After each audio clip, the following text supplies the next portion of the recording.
ख़वातीन को हमारे मुआशरे का सबसे कमज़ोर हिस्सा समझा जाता है। शायद इसी वजह से उन पर तशद्दुद के वाक़यात में रोज़ बर रोज़ इजाफा हो रहा है। रावलपिंडी में भी एक जुनूनी नौजवान ने अपने मर्द होने का नाजायज़ फ़ायदा उठाते हुए रिश्ते से इनकार करने पर 2 सगी बहनों को गोलियों से छलनी जबकि तीसरी को शदीद जख्मी कर दिया।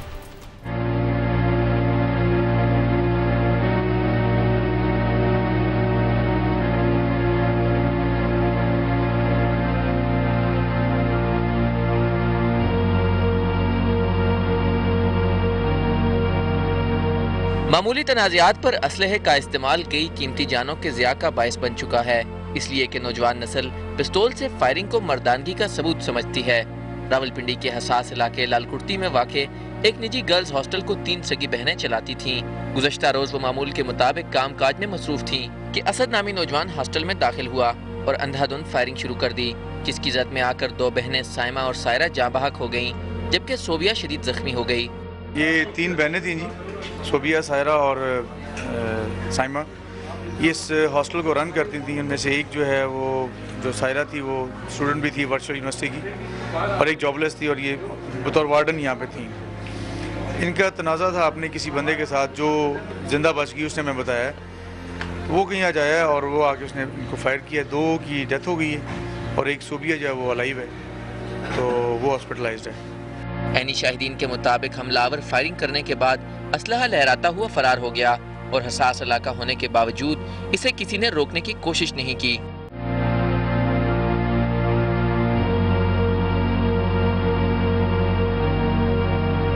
अंदर जाकर देखा कि वो डेड बॉडी एक पड़ी हुई थी बाहर कमरे के अंदर ही, और एक जो डेड बॉडी थी वो वॉशरूम के अंदर पड़ी हुई थी। यहाँ पर लेबर काम कर रही थी, मजदूर, उसको वो पहचानते भी हैं। वो अगर सामने आ जाएगा तो वो पहचान लेगी। उनकी एक बहन जो है वो भी ज़ख्मी है, जो हॉस्टल रन करती थी। उनकी एक सिस्टर जो है वो ज़ख्मी है, वो हॉस्पिटल में एडमिट है। उसने अपने बयान जो है वो कलमबंद करवाए हैं पुलिस को, तो वो बेहतर बता सकेगी। कमरे के अंदर तो वही 3 बहनें थी।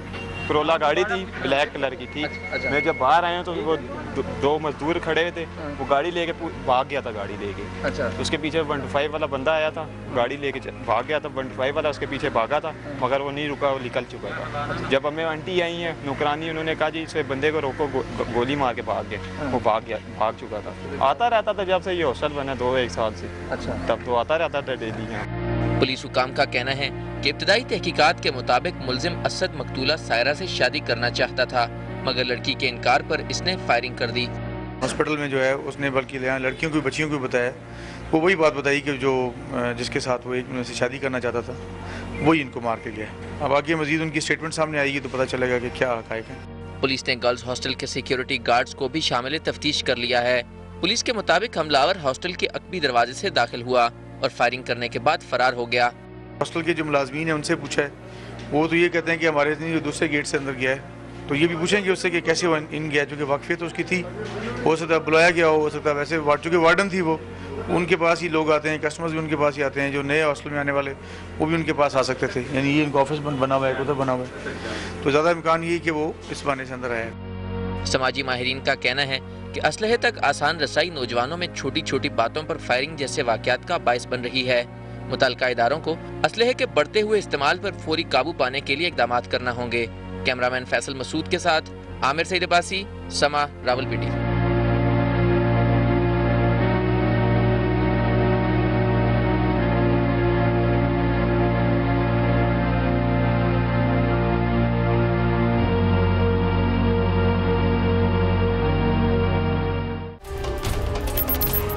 गुजरांवाला में गैर मुल्की डाकुओं ने 15 दिन के दौरान यहां के 2 बैंकों को दिन दिहाड़े लूट लिया, जिसकी वजह से यहां के शहरी और ताजिर अदम तहफ्फुज़ का शिकार हैं।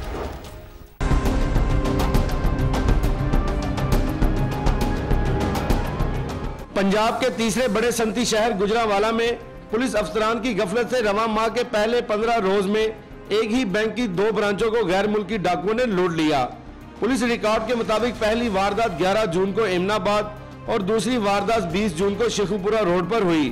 दोनों वारदातों में मजमूई तौर पर 72 लाख रुपए नकदी और 9 सीसीटीवी कैमरे छीन लिए गए। पुलिस के मुताबिक दोनों वारदातें करने वाले इकफानी डाकू थे, जिनकी गिरफ्तारी के लिए खोज लगाई जा रही है। 7 लोग थे ये, और दे वर ऑल पठान्स, शलवार कमीज़ में मलबूस थे, बिटवीन एजेस 30 to 40 ईयर्स उनकी एज थी और 3-4 मिनट में उन्होंने ये सारी वारदात की है। स्ट्रॉन्ग रूम में नहीं गए हैं, कैशियर के पास जितना था 56 लाख रुपीस ऑलमोस्ट जो था वो ले गए हैं और बहुत जल्द हम किसी नतीजे पर पहुंच जाएंगे। और दोनों वारदात जो है ना उनकी एक तरह की थी तरीका वारदात, तो इंशाल्लाह बहुत जल्दी हम ट्रेस कर लेंगे उनको। दूसरी जानिब आए रोज बैंकों में डाकुओं की खुलेआम लूट मार से शहरी और बिजनेस कम्युनिटी अदम तहफ़्फ़ुज़ का शिकार हो गई है। इनका कहना है कि पुलिस की अदम मौजूदगी में डाकुओं की बैंकों में खुलेआम लूट मार पुलिस कारकर्दगी पर सवालिया निशान है। इससे न सिर्फ शहरी बल्कि गुजरांवाला का हर तबका अदम तहफ़्फ़ुज़ का शिकार हो गया है। अवामी हलकों का कहना है कि पुलिस को जिम्मेदाराना किरदार अदा करते हुए मुलजमान को फौरी गिरफ्तार करने के बाद इन्हें करार वाकई सजा देनी चाहिए। शहर में होने वाली बैंक डकैतियों से न सिर्फ यहाँ की ताजर बरादरी परेशान है बल्कि शहरियों में भी खौफ की फिजा पाई जाती है। गैर मुल्की डाकुओं की बैंकों में लूट मार से ये साबित होता है कि गुजरांवाला पुलिस शहरियों के तहफ़्फ़ुज़ और जानो माल की हिफाजत में नाकाम हो चुकी है। मोहम्मद फैसल, समा, गुजरांवाला। बच्चों को अगवा करके ज्यादती के बाद कत्ल कर दिया जाता है और पुलिस मुलजिमान को जल्द गिरफ्तार करने के दावे ही करती रहती है। शादबाग लाहौर में भी तीसरी जमात की तालबा को अगवा के बाद कत्ल कर दिया गया था। पुलिस ने 3 दिन में मुलजिम गिरफ्तार करने का दावा तो किया था, मगर 3 हफ्ते गुजरने के बाद भी मुलजिम गिरफ्तार ना हो सके।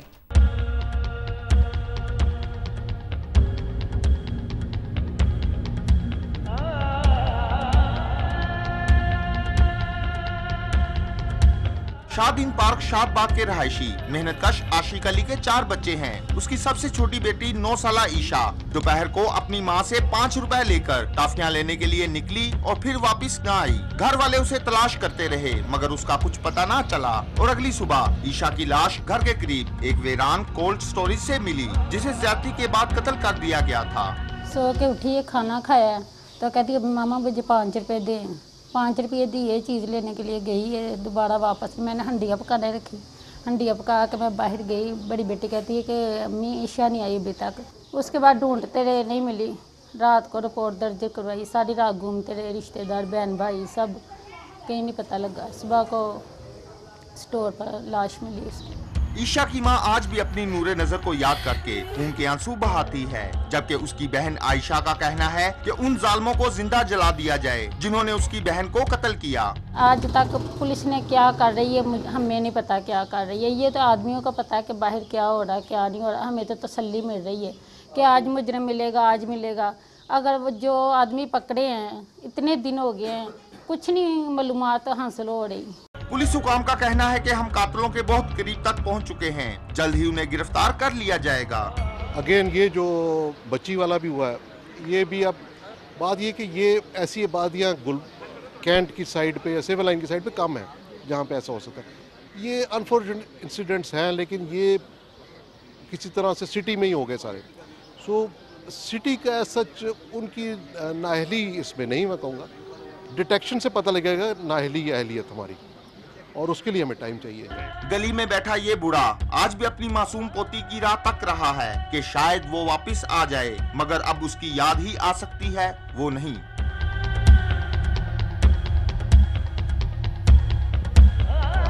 सिर्फ ईशा ही नहीं बल्कि शादबाग से मुल्हक्का इलाकों में पिछले 2 माह के दौरान 4 बच्चों को अगवा और ज्यादती के बाद कत्ल किया जा चुका है, मगर किसी भी वाकये के मुलजिम गिरफ्तार नहीं हो सके। शहरियों का मुतालबा है कि मुलजिमों को जल्द अज जल्द गिरफ्तार करके कैफे किरदार तक पहुँचाया जाए। कैमरामैन मुर्तजी इजाज के साथ आमिर शहजाद, समा, लाहौर।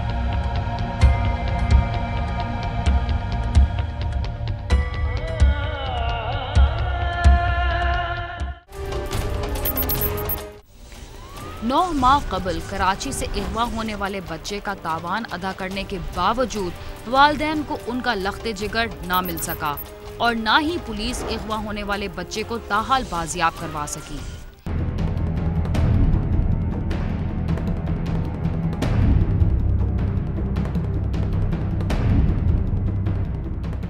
अपने लख्ते जिगर के गम में रोती हुई ये माँ उसके खिलौने देखकर उसे याद कर रही है। बेटे की याद में आंसू बहाती ये औरत 4 साला हसनैन की माँ है जो उसकी वापसी के लिए फरियाद कर रही है। हुकूमत से यही अपील है मुझे बच्चा वापस दे दें और उन जालिमों को सजा दें ताकि वो आगे और माओं के बच्चे अगवा नहीं करें। हसनैन के अहले खाना का कहना है कि 5 मुल्जिमान ने उनके लख्ते जिगर को अक्टूबर की 6 तारीख को गुलबर्ग के इलाके से अगवा किया था। मुकदमा दर्ज होने के बावजूद पुलिस ने ना तो मुल्जिमान को गिरफ्तार किया और ना ही मगवी बच्चे को बाजियाब करा सकी। 9 माह गुजर चुके हैं, आज तक पुलिस ने कोई ऐसी बाअसर कार्रवाई नहीं की जिसे मैं ये कहूँ या समझूँ या उम्मीद लगाऊँ कि पुलिस मेरे लिए कोई बहुत बेहतर काम कर रही है। हम लोग इतने मज़ीद परेशान हैं जिसका कोई हिसाब नहीं, और फिर 9 माह से ऊपर ही हो गया, जिसके पास भी जाते हैं कोई सुनता ही नहीं है, ज़्यादा गौर ही नहीं करता। तो फिर अगर आप नई गवर्नमेंट से नहीं मदद मांगे तो फिर किससे मांगेंगे। पुलिस की जानिब से मायूस होने के बाद अब हसनैन के खिलौने ही उसकी मां की तवज्जो का मरकज़ हैं। उसे आज भी इस बात की उम्मीद है कि उसका बच्चा ज़रूर वापस आएगा। मासूम हसनैन के वालिद का कहना है कि हम बच्चे की बाजियाबी के लिए 13 लाख रुपए तावान दे चुके हैं। हम आज तक 13.5 लाख रुपए अदा कर चुके हैं और बाकी भी देने का इरादा रखते थे कि अल्लाह ताला करे कि पैसों के एवज़ मेरा बच्चा अगर वापस आ जाए तो मैं उसे भी अपनी खुश नसीबी समझूंगा, क्योंकि बच्चे की वालदा साहबा, बच्चे के भाई बहनें बहुत परेशान हैं और मैं भी बहुत टेंशन में रहता हूँ। पता नहीं किस हाल में कैसा है कैसा नहीं, इतना पैसा देने के बावजूद भी अभी तक हमने उसका चेहरा नहीं देखा। हम लोग इतने परेशान हैं हद से ज़्यादा। अहले खाना का कहना है कि पुलिस ने इस वारदात में मुलविस 2 मुल्जिमान को हिरासत में लिया था, लेकिन मुल्जिमान को गिरफ्तार करने और बच्चे को बाजियाब कराने के बजाय उन्हें रिहा कर दिया गया। हसनैन के अगवा का case anti violent crime cell के हवाले कर दिया गया है। पुलिस का कहना है कि हसनैन को जल्द बाजियाब करा लिया जाएगा।